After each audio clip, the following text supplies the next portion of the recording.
안녕하세요. 건축 좀 아는 남자 새집의 별난 이력입니다. 지난번 강의 방송에서 나에게 맞는 건축 설계 사무소를 찾는 방법에 대해서 말씀드렸었습니다. 이번에는 건축 공사 싸게 하는 방법에 대해서 말씀드리겠습니다.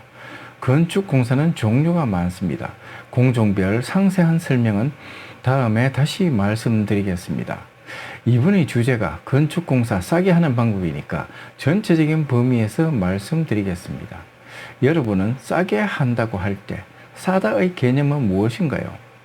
어떤 물건을 생산하기 위해서는 최소 투자되는 비용이 있습니다.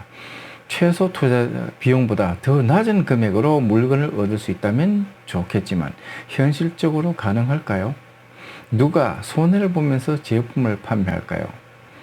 물건을 판매하는 분께 최소의 이윤만 드리면 좋은 것일까요? 건축공사는 한 번에 완성된 제품을 구매하는 방식이 아닙니다. 건축공사 계약 방법은 여러 가지가 있습니다. 그 중에서 총 공사 금액을 계약하고 공사를 진행하는 방식이 대부분입니다. 건축공사 계약 방법에 대해서는 따로 한번 자세히 말씀드리겠습니다. 총 공사 금액을 미리 결정하고 공사를 진행하기 때문에 공사업체는 공사를 진행하면서 이윤을 남기려고 합니다. 이윤이 빠듯하다면 어떻게 할까요? 공사비를 세 분에서 구분하면 자재비, 인건비, 그리고 경비가 있습니다. 업체는 자재비를 줄이고 인건비를 줄이고 경비를 줄이려고 할 것입니다. 자재비를 줄이면 건축 시공의 품질이 저하되어서 자재의 수명이 오래가지 않을 것이고, 인건비를 줄이면 이 또한 건축 시공의 품질이 저하되어서 오래가지 않을 것이고, 경비를 줄이면 이것 또한 오래가지 않을 것입니다.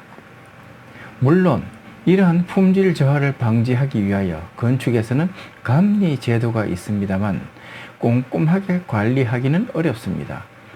감리 제도가 있으면 건축물이 품질 저하 없이 제대로 된 건축물이 될까요? 뉴스에 나오는 하자투성이 건축물의 경우에는 모두 감리자가 시공 감시 감독을 하는 건축물들입니다. 이러한 건축물도 큰 하자가 발생하는데 작은 규모의 건축물은 어떨까요?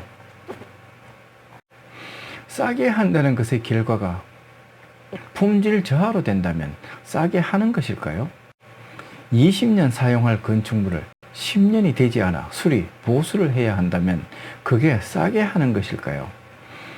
그러면 어떻게 해야 건축 공사를 싸게 하는 방법일까요? 20년 동안 사용할 건축물이라면 최소 20년 이상은 정상적으로 잘 사용할 수 있어야 합니다. 사용기한을 못 채우고 수리를 해야 하는 경우에는 싼 것이 아닐 것입니다. 고장 없이 잘 유지될 수 있는 건축물을 얻기 위해선 고려하여야 할 사항이 있습니다. 저의 경험을 말씀드리자면 적어도 3곳 이상의 업체로부터 견적을 받아보고 비교하는 것입니다. 업체의 견적을 항목별로 비교해 보면 됩니다.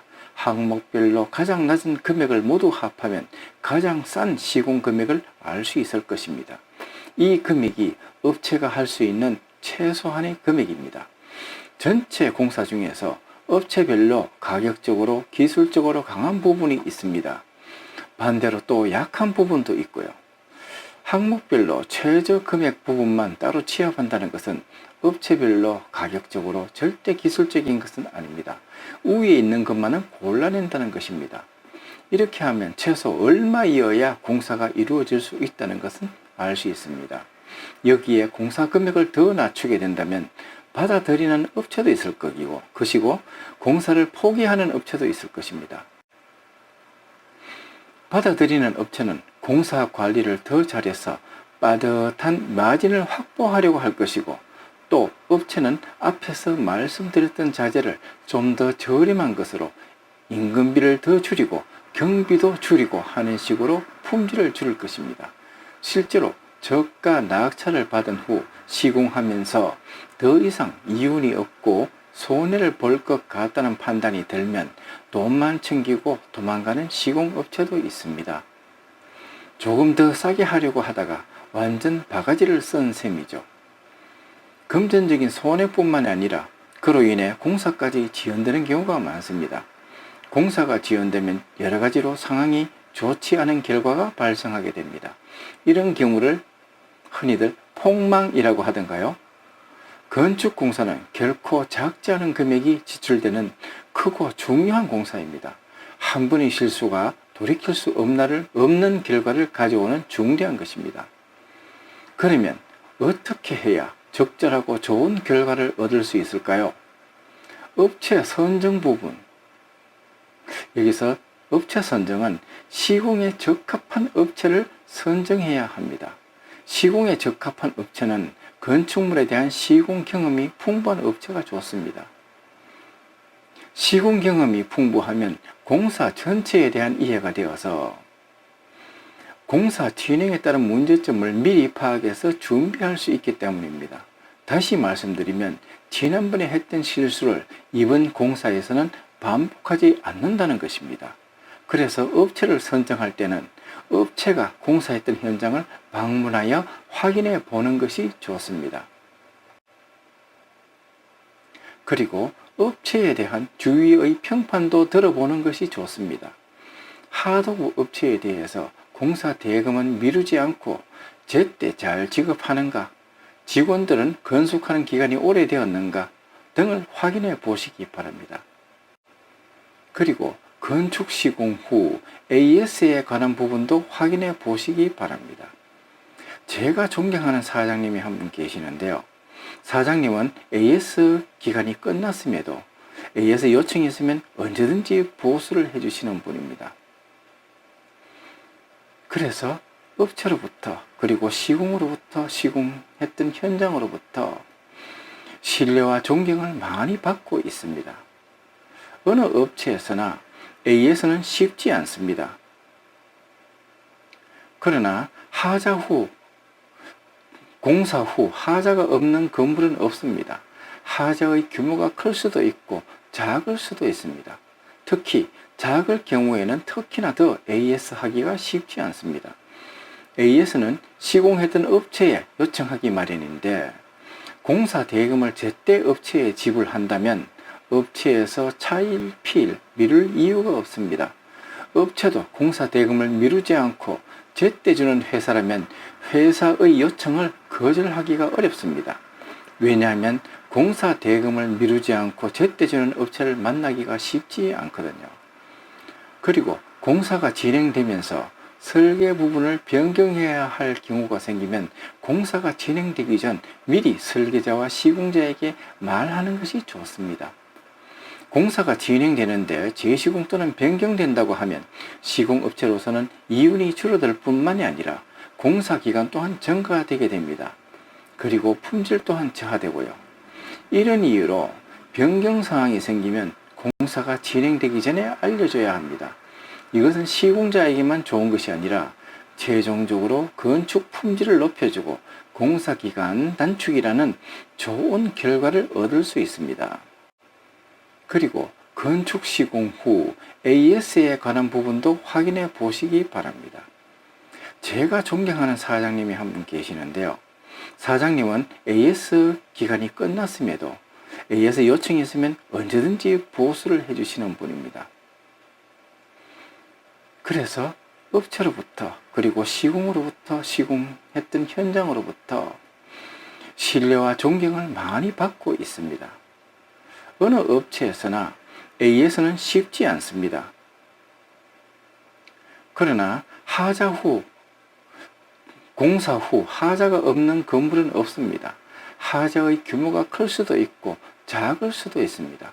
특히 작을 경우에는 특히나 더 AS 하기가 쉽지 않습니다.